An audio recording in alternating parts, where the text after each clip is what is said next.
Welcome, welcome. 4th and 9 in victory. I'm your boy Fadon Christian. And I'm the running mate B Jenkins. And it is that time. Unfortunately, our USC Trojans lost in South Bend, Notre Dame Stadium, 34-24. On Saturday, we're coming to do our weekly position grades. As you can see, we got the red pens out. So we ready to bust out with the grades. We do have a bye week this week, so definitely team can bounce back until we go to Nebraska next week. So we definitely expecting that. But for now, we do just want to go over our position grades and grade the team on what we've seen in this Nebraska game. As always, Notre Dame game. What did I say? Nebraska. That's the game next week. Thank you. Right. Notre Dame game. As always, we're going to start off. Go ahead and give me your offensive grade, defensive grade, overall team grade, and grade as far as offensive coaching and defensive coaching. Offensive grade. What we just doing a whole. I ain't want to mix in the wide receivers with the offensive linemen, so I just shoot at the offensive line real quick. No. You gotta give your overall offensive grade. Okay. Overall offensive grade. I want to go a C. I'll go a C on that. You couldn't open up many holes, so that's why I go with a C. We had those couple turnovers. I understand that one of those turnovers was a Hail Mary at the end of the game. So I'm going to go overall a C. Overall defensive grade, D minus. Even though we had a sack or two in that game, and we had an interception. We know what everybody saw that game, saw what our issue was, stopping the run. Mr. Price made a day of it. It had 228 yards rushing. Our tackling was poor. Gap integrity. You always speak on gap integrity. It was poor. We took battles, didn't wrap up. Passing, we did pretty good, surprisingly. But then again, their quarterback didn't throw the ball that much. Let's see. Coaching. Overall coaching grade. Break it down by offense and defense. Okay, offensive overall coaching grade on the offense. I'm going to have to say a C minus. As far as play calling, we had some questionable play calls in that game. The one that I had an issue with, so I'm not going to go back over that. But we had a situation where we could have gotten a first down. It was 4th and inches, and we decided to run our tight end. Well, the play where our tight end comes in motion, and we try to get it to him. Of course, Notre Dame was physical at the point of attack, at the line of attack. Kind of bumped McCree off of his route. Ended up throwing it incomplete. What else did we have going on in that game? In that game that Oh, the other issue I have. If you're going to bring in Longstreet, the defense knows what you're going to do. You're going to run a stretch play to the sideline, to the boundary. Hopefully, they either get a first down or a touchdown, get in the end zone. So they're bringing the entire defense to that one point that the quarterback is running. I wouldn't mind rolling the quarterback out Longstreet, since we've already burned his red shirt, and let him possibly, potentially throw the ball. So I'm going to say a C minus. Overall coaching along the defensive line, I got to give them the same grade I gave the defense, a D minus. And special teams. Yeah, I'm going to get to special teams, a D minus. Made no adjustments to stop the run game. We didn't. I would have liked to seen them come out with the same game plan, and you and I talk about it all the time.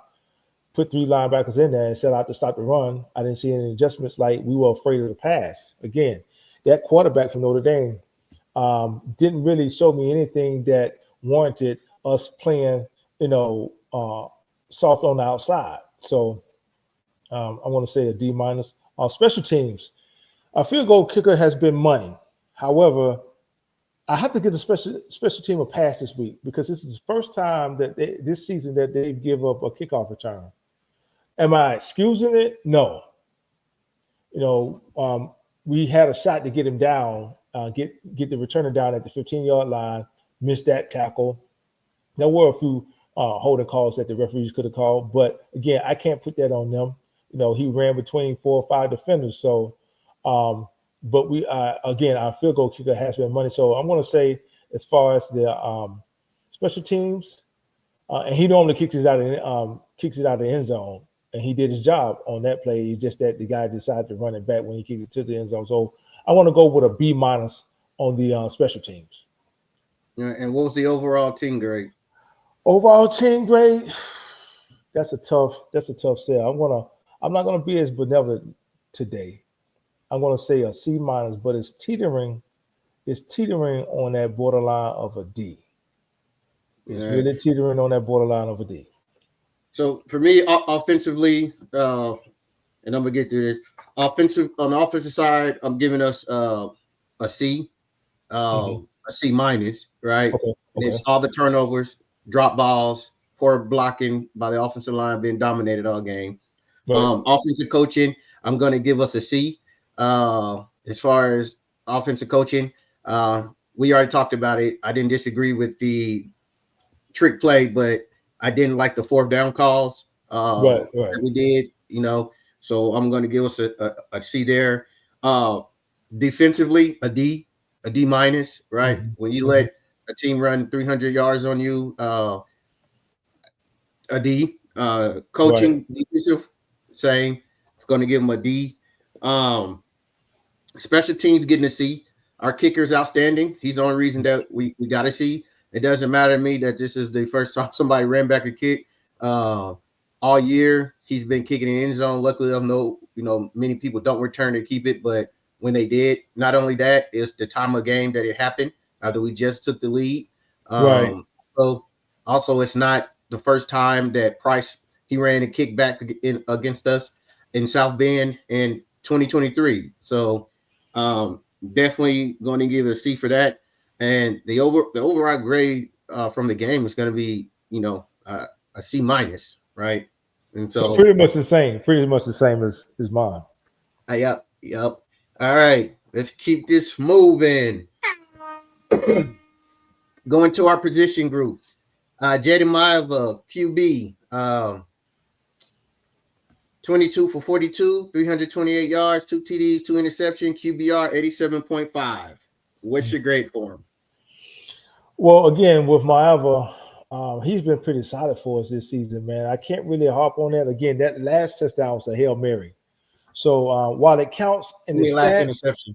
Yeah, that last interception he threw was a Hail Mary, trying to make something happen. So does it count in the stats? Of course it does. Am I going to count that last one against him? No, I'm not. So it pretty much, on my account, for my money, he threw two touchdowns and 1 interception. Now that 1 interception he had, it was a poorly thrown ball. He didn't set his feet. He threw it behind a receiver, and could you blame it on the weather somewhat? Yeah, and that's a lot of times they have to throw the ball in the rain 42 times. But hey, that's his position. It's not going to be the only time he's going to face adversity when it comes to the elements, right? There's going to be plenty of times, maybe some more times this season. You got to remember, we got to go to Eugene, and we got to go to Lincoln, Nebraska. Who knows what the weather's going to be like in those 2 locations, right? We might be looking at some cold, some sleet, whatever. So he's going to have to do a little better than that. So for that, I'm going to give him, I want to say a B+. He did hit some receivers. We had some receivers drop some balls, mainly, my favorite receiver, Mr. Jacoby Lane. He had a touchdown that he dropped. So, he does his job. We're looking at 3 touchdowns instead of 2, right? So, again, I'm going to say, and considering the rest he was under with the offensive line and the poor play on Saturday, I want to give him a B+. Yeah, I'm giving him a B. As I'm about to sneeze. Excuse me. I'm giving him a B as well. That first interception, he was running due to offensive line and the poor blocking and being dominated by a 4-man rush. He was actually stepping up and running through the pocket and try to throw it. So he threw it behind him. Did have 2 interceptions, did have a lot of drop balls, but this is the third game in a row, right? With an interception. So I can't continue to batch over, interceptions. He's playing great. He's definitely not the reason that we lost. Nowhere close to the reason we lost. The only reason we were in the game, right? Because our run game was non-existent. So I'm going to give him a B plus. All right. Running backs. King Miller led the way. 18 carries, 70 yards. His 3.9 average. His long was for 15. Brian Jackson had 6 carries, 22 yards, 3.7 a carry. His long was 8 yards. Great for the running back room. Chris, this was kind of tough for me. We talked about it. After the game, we also talked about it a few seconds ago. You mentioned the poor play of the offensive line. It's kind of hard to pick up yardage when there are no holes there. Notre Dame was able to get pressure, able to get pushed with just 4 players. One thing I do applaud is we took care of the ball. We didn't fumble the ball as far as from a run back standpoint. I would like to see Brian Jackson get healthy and take over the starting role since he does have the most experience and he is stronger in the run block. But I'm not going to come down too hard on our running backs, considering what they were up against. Pretty much no running lanes to really get started, and they've been doing good all season long. If the running lanes are there, I believe our running backs take care of business. So for that, I want to go no touchdowns on the ground though. I want to go a flat B on that one. All right. I'm going to give us the same grade at running back. I think you look at my notes. I have a B. A low B. The reason why is, yes, the offensive line was totally dominated, and there were not any holes. And again, you can't blame the running back from that. Waymon was just a beast, right? He led the country in yards after contact. So, if he get hit for negative yard, he can still get you 2 or 3, right? Right. And so we can't, but I'm not going to fault the running back room for that. What I am is pass blocking. And for the reasons I said, that I thought Brian Jackson would be in the bulk of this game, hit him early, and King Miller come in, with the knockout blow.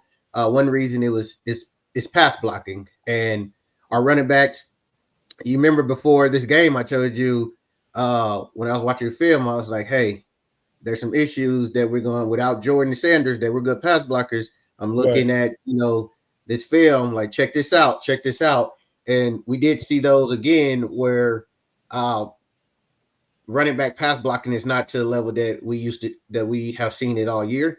For that, they're going to get a low B for me as well. All right. Wide receiver rule. And that's crazy. Normally, the best wide receiver in college football, Lemon, leads the team, but not this time. Jacoby Lane had 6 receptions for 111, 18.5 yards average, 1 TD. His long was 59. Lake McCree was the other tight end, but receiver that got a touchdown, the 2 touchdowns from the wide receiver. Lemon had 4 for 76 with a 19-yard average. Tunek Hines had 5 for 67 with a 13.4 average, and Walker Lyons had 1 for 25 yards, which was his average. And Brian Jackson and King Miller had 3 catches in between them. What grade do you give for the wide receiver room? Well, here's the thing with me, Chris. If our quarterback threw for 300 yards, that means our receivers called for 300 yards. 328. 328. Our receiver, mainly my guy, Jacoby Lane, had a couple drops in that game. Now, could we attribute it to the rain? Somewhat, but no, if you hit your hands, you're supposed to catch it, whether it's raining or not. That's why you wear the gloves, right? Catch the ball. However, again, passing game is what kept us in this, to be honest.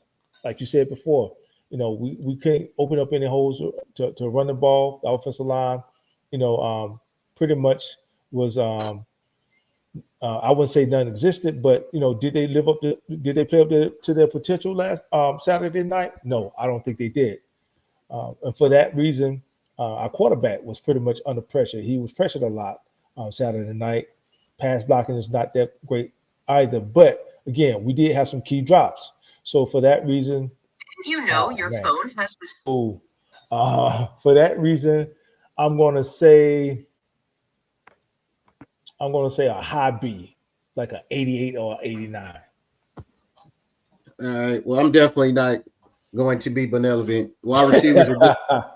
Wide receivers, the wide receiver room is getting a C. A C. They're getting a C. They're getting a C for one. Okay. One of those passes that you're referring to that was dropped was a touchdown in the red zone, in the end zone. So that there docks you enough. The other, Makai Lemon fumble, right? When we're up 3, we're down 3 after they just ran a kickoff return. That fumble there was big. I know you didn't like the play call, but at the end of the day, the play was called. The player had the ball in his hand. He could have threw it away. He could have took the loss. I mean, he had time. He could have had better ball protection, right? At the end of the day, you fumble. If we like the play call or not, that's a fumble. So for the drop passes, a drop touchdown, that fumble at that time of the game, I have to dock you points. So I'm going. you gonna dock on points, man. Yes. So wide receiver room is getting a C because not only were those turnovers in a drop and taking the other one taking 7 points off the board, it's when they happen at the time of the game as well. So wide receivers, they're getting to see. And two, I can say this: my expectation for certain groups, because of what I've seen in their talent level, I have to grade harder when you don't meet the standard. You know what I'm saying? Right. Like some position groups, they are what they are. We know what they are. And we could kind of grade on the curve for them, but the wide receiver room is one of the rooms that's elite. I understand, and that's fair. That's fair, Chris. You hold them in a high regard. I kind of gave them because here's my thing, and I know what the expectations are for the receiving room, for the team, for the running backs, for the quarterback. But if you've been playing well all season, and this is not your norm, I kind of like give you one pass on it. Now, if I see it becomes a pattern like what we're going to get into, that's when I really drop the hammer on them. But that's why I gave him somewhat of a pass. Well, I'm grading on the USC versus Notre Dame game, not the season. What did you get? It's what you get in this game, right? I got you. All right, moving right along. Offensive line. Jeez. Well, I gave him a C overall. I gave the offense overall a C minus, right? So if I give Jay Maava a B and I gave the wide receivers a high B, I'm gonna have to give them a low C, man. I'm talking about borderline D. I was really disappointed in the offensive line. Their physicality on Saturday, their inability to open up holes for the running back, and like you prefaced it before, Chris. Notre Dame wasn't coming with a whole bunch of blitzes. Notre Dame's defensive line got pressure on Jaden on our running game with just four players. So I'm going to say a low C. I mean, like a 70. I'm going to give them a low C on that one. Real low, extremely low. All right. Offensive line for me getting a D. They were dominated by Notre Dame, and they were dominated by a 4-man front all game, allowing Notre Dame to drop back 7. Mm-hmm. We allowed them to stop the run with just 4 men. We allowed them to pressure the quarterback with just 4 men. And when you have 5 linemen, that shouldn't happen. You should be able to run them out of it, right? They can bring extra bodies, and they never did. We couldn't open any lanes. Jaden was running for his life all game, and it wasn't with blitzes. It wasn't even stunts. It was man oh man. We just gonna push you over and go behind and go by you. And for that, plain and simple, they get a D. And this is the first time the offensive line has all season has a grade like this. So don't expect it to be the normal. But again, this is not all season. This is the Notre Dame game. That's fair. That's fair. So offensive line gets a D.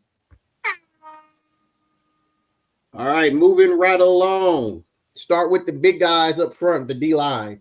Anthony Lucas had 5 tackles, no tackles for loss. Braylon Shelby had 3 tackles, no tackles for loss. Cameron Crawford had 2 tackles, 1 sack, and that was his tackle for loss. Keyshawn Silver had 2 tackles, 1 tackle for loss. Jakeem Stewart had 2 tackles, 1 tackle for loss. Devin Tompkins had 1 tackle, 1 tackle for loss. And JD Albiseri had 1 tackle. So from our D-line, not a lot of tackles. Definitely, we had a total tackles for loss, have 5. I mean, and they all came from the defensive line. Hold on, you short my guy a stat though. Who? Braylon Shelby. You shorted him a stat. Don't short him on his stats now. Yeah, he got an interception. Right, he got an INT. I didn't hear that though. Yeah. All right, but overall, the defensive line, geez, I wish I could combine them with the linebackers. F. No, linebackers is their own position group. Linebackers is their own position group. I was saying I wish I could, but I'm just gonna be honest here, man. And F. I don't care about no couple tackles for losses. I don't care about 1 or 2 sacks or a sack and a half. I don't care about 1 pick for a defensive end or a rush end or however Braylon Shelby is classified as. Anytime you give up over 300 yards rushing, 181 yards in the first half, and 228 yards to one single back, you get an F. So for me, there was really no pressure on that quarterback, no pressure on Notre Dame's line all day long. If I recall you, Chris, saying that if you was Notre Dame's offensive coordinator, you just kept running the ball.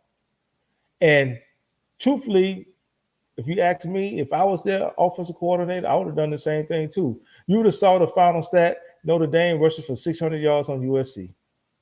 That's what you would have seen. So for that, and I hate to be so critical of these young guys, but hey, look, this is what you signed up for. This is your job. And on Saturday, you did a poor job of what you've been doing or what you signed up for since Little League. So we talk about something that's fundamental as getting pressure, getting in the backfield, stopping the running back behind the line of scrimmage, causing a fumble or 2, maybe even having a harsh word for the running back. Do something. Fall down on the ground in front of him. Do something to slow his progression down, or maybe even tackle him. So, in my opinion, for my money, the defensive line gets an F. All right.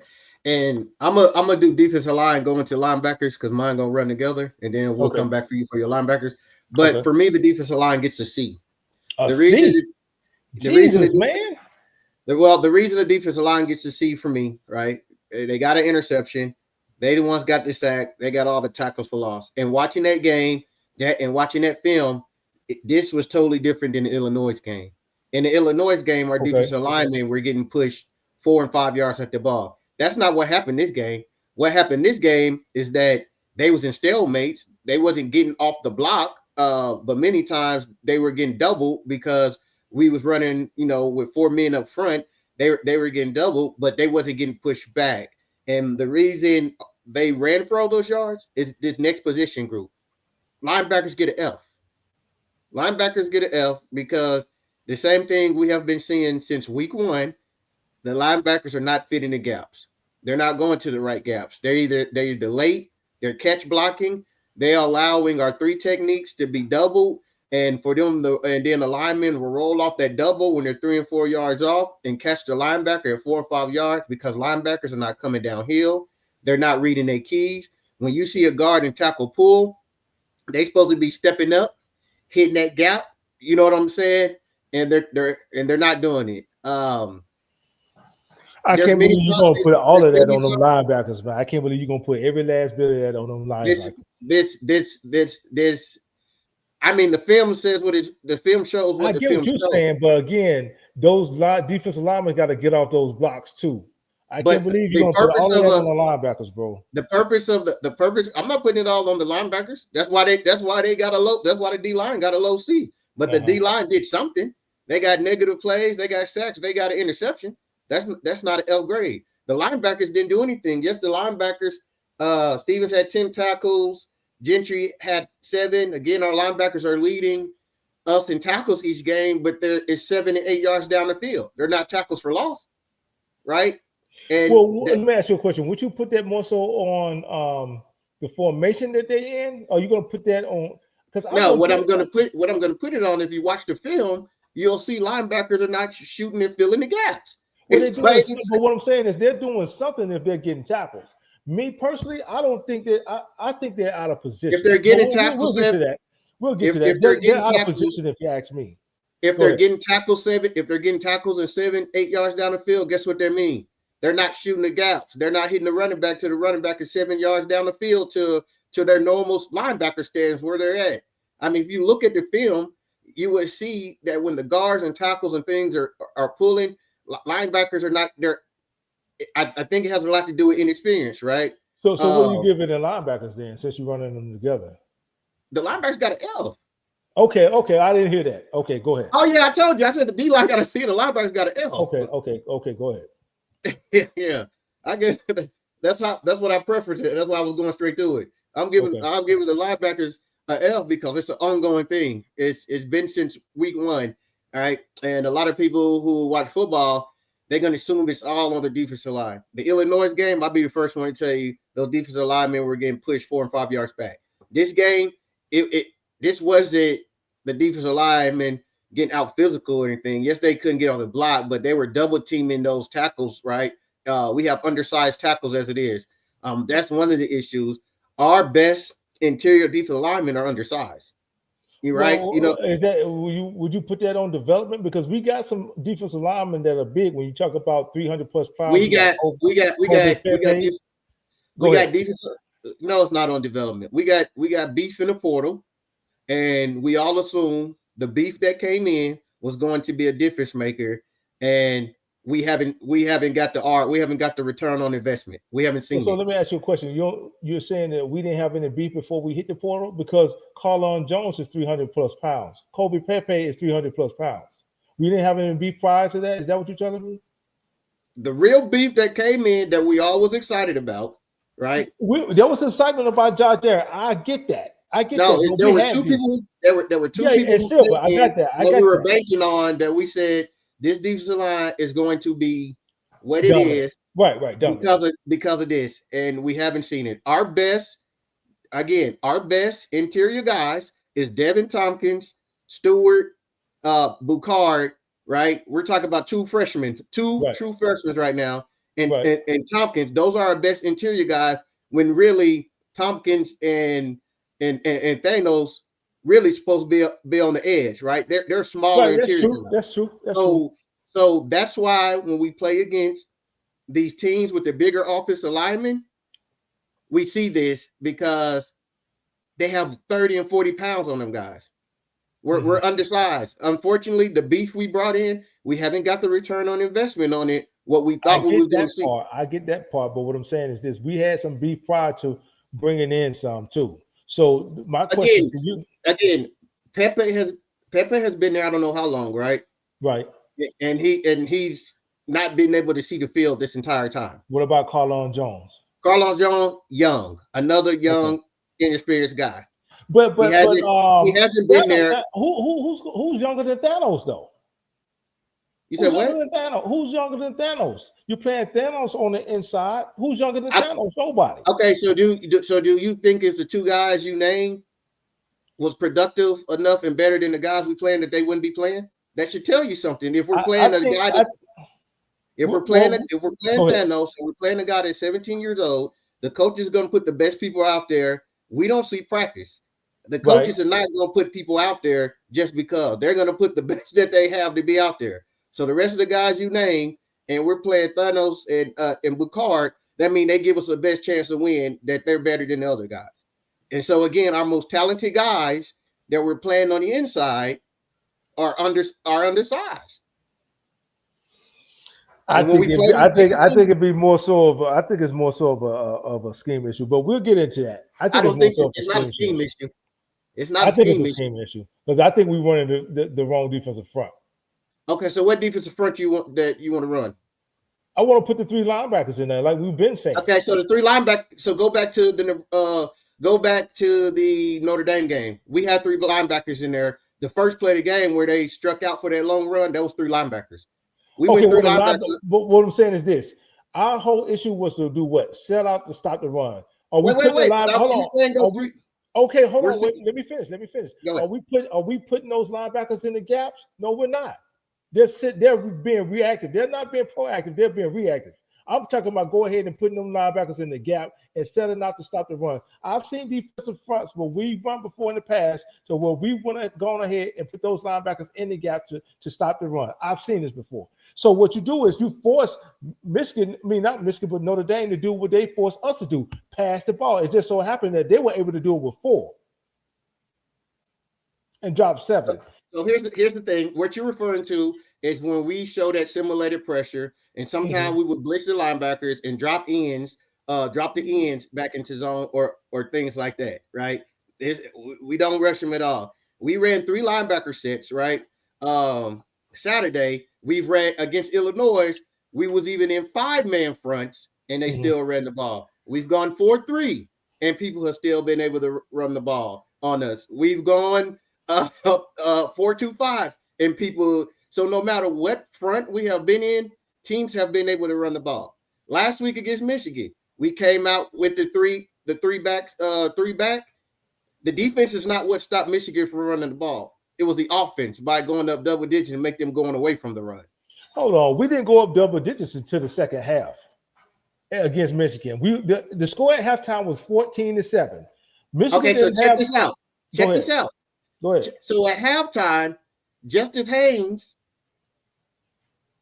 had 10 carries for over 50 yards. He was averaging over 5 yards a carry. Okay. At halftime. Okay, and what did they end up with? So we didn't stop the run. And so what happened is when we came back from halftime, when we went up double digit, they start going away from the run, like I'm saying, because they had to start throwing and catching up. When we came back from halftime, if you recall correctly, Chris, when we came back from halftime, our defense got a 3-and-out because Michigan got the ball in the second half. I understand that, but we scored after that. And Michigan went away from the run game because they were down double digits. Listen, check this out. Check this out. Against Michigan, right? How many times a game do you think is too much for a team to rush for more than 4 yards on run plays? Well, it depends on. I'm asking. No, we're not talking about pass. We're just saying in the rush game. In the run game, how many times is it too many for a team to rush the ball in their rush attempt for 4 yards or more? If you rush it for too many times, you're gonna control the time of possession anyway. You're gonna do that if you're rushing for 4 or 5 yards a clip. I'm getting into it. If you're rushing it for more than, I would say, too many would probably be 10 times a game, because you're really getting into controlling the clock. But here's the thing: what about if your overall net, if you keep them with their season average, if you keep them under that season average, you've done your job. I will say that. So check this out. Yeah. How many times is it for too many times to run for more than 10 yards? I would consider more than 10 yards to be for 10 yards or more. 10 yards or no. I know and I lost my train of thought on it. I would consider 10 yards to be more so of I would say probably 3 times. If they rush it for more than 3 times, 10 yards or more than 3 times, then yeah, you got an issue. All right. So Michigan ran the ball 28 times. 18 times were for 4 yards or more. 18 times were for 4 yards or more on their rush attempts. 5 times were for 10 yards or more. Okay. We stopped them 2 times. We held them to negative yards 2 times. Okay. So on 60% of their rush attempts that game, 67% of their rush attempts that game, they got 4 yards or more a carry. Right. And we 19% of their rush attempts, they got over 10 yards a carry. 7% Mm-hmm. of their carries, we got a negative stop. I didn't even calculate for the amount of times they got 3 yards and 2 yards and 1 yard because I use 4 yards as my basis because 4 times 3 give you a first down, right? You don't even have to go to fourth down. So that's the basis that I use. So again, what happened in that game is Justice Haynes was averaging 5 yards a carry before until he got hurt at halftime. We came out, they came out through on first down, which was in our favor, and got late in the change, right? And then we went up. And once we went up them 2 scores and all that, they did not consistently stick to the run because they were behind and having to catch up. Again, we're going to do another video on this because we're going right. I'm going to show you. We'll come back to that. We're going to break it down game by game, and I'm going to show you that our best rush defense is the offense going up a couple of scores and make teams have to go away from the run. We'll come back to it. We'll come back to it. All right. Did you need to give your line? Did you get your linebackers already? So I gave my defensive line an F, mainly because they couldn't get out the box. So linebackers. You did D-line already. Yeah. All right. So my linebackers, they're gonna get. I think more so their issue is the sets that they have. I'm gonna give them a D-. I want to give the linebackers a D-. A D-. The linebackers. I thought you said a B-. No, a D-. D. I'm like a hoop. Hey, D as in they got dominated. D. I thought you said a B. No, D-. And for the very same reason, I penalized the defensive line, man. Not shooting the gaps like you said, not being proactive as opposed to being reactive. But again, I think a lot of that stuff is predicated on the defensive calls or defensive fronts that they're put in, taking the wrong angles, and not tackling the running back at the point of contact. Love was getting yardage. Well, they were tackling him at the point of contact. It was just 7 to 8 yards down the field. Love a lot. Well, here's the thing. I saw Love get hit at the line though, and still end up with 7 or 8 yards. That's what I was saying. It wasn't by a linebacker. It couldn't have been a defensive lineman if they couldn't get out the box. It wasn't by a linebacker. Yeah, so I'm gonna say a D- on that. I'll say a D-. We'll come back. D-. All right, DBs. Actually, they were pretty solid this game. They were pretty solid this game. Notre Dame's quarterback only had 136 yards passing. Yeah. On 26 attempts, and he threw for no TDs, and the one interception that the team got was due to the defensive end. But again, they missed some tackles. He threw a touchdown. He did? Yeah, he threw a touchdown. Who did he throw it to? To Will Pauling, number 2. Remember on that slant? Oh, yeah, that's right. Let me give him his credit then. That was on the slant. Let me give him his credit. Was that after a turnover that we had? After an interception? I think it was after a turnover on downs when we went for that. They didn't score after the interception. Yeah. Okay. All right. So I'm going to go with C. DeCarlos Nicholson is really playing some good defense.